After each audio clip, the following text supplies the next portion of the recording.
Rumah Bucket FM. Será biasa. Content Power.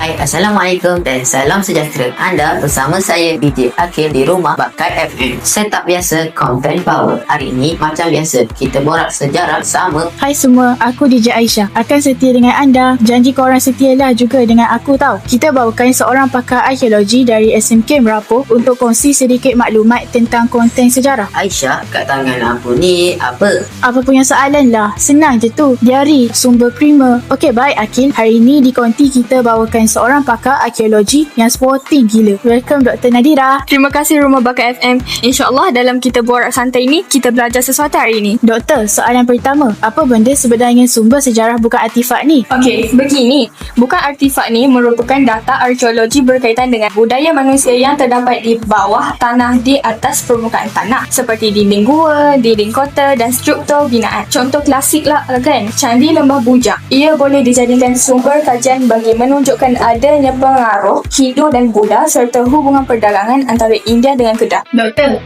betul ke bila ada yang melihat diari macam POV orang dulu-dulu? Exactly.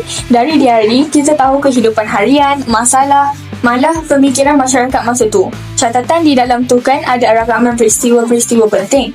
Bahkan kalau diari tu milik tokoh terkenal, lagilah berharga. Okey, terbaik doktor. Sebelum itu, jom kita dengar trivia sejarah. Trivia sejarah.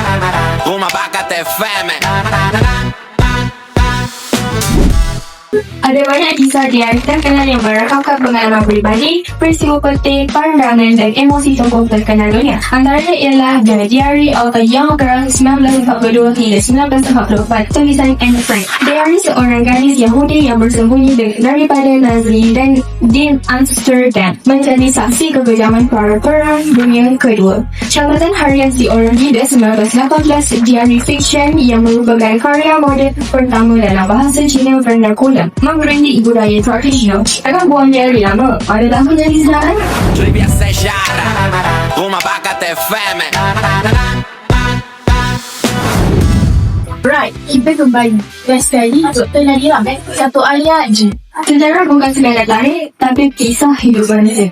Dan diary serta surat peribadi bukti paling jujur. Ingat dia semua. Diari dan surat pribadi adalah sumber sejarah yang sangat penting. Teruskan streaming dengan Rumah Bakat FM. Saya tak kena Content Power. Bye!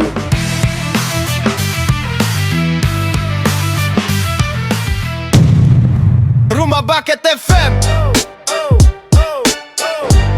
Será biasa. Content Power.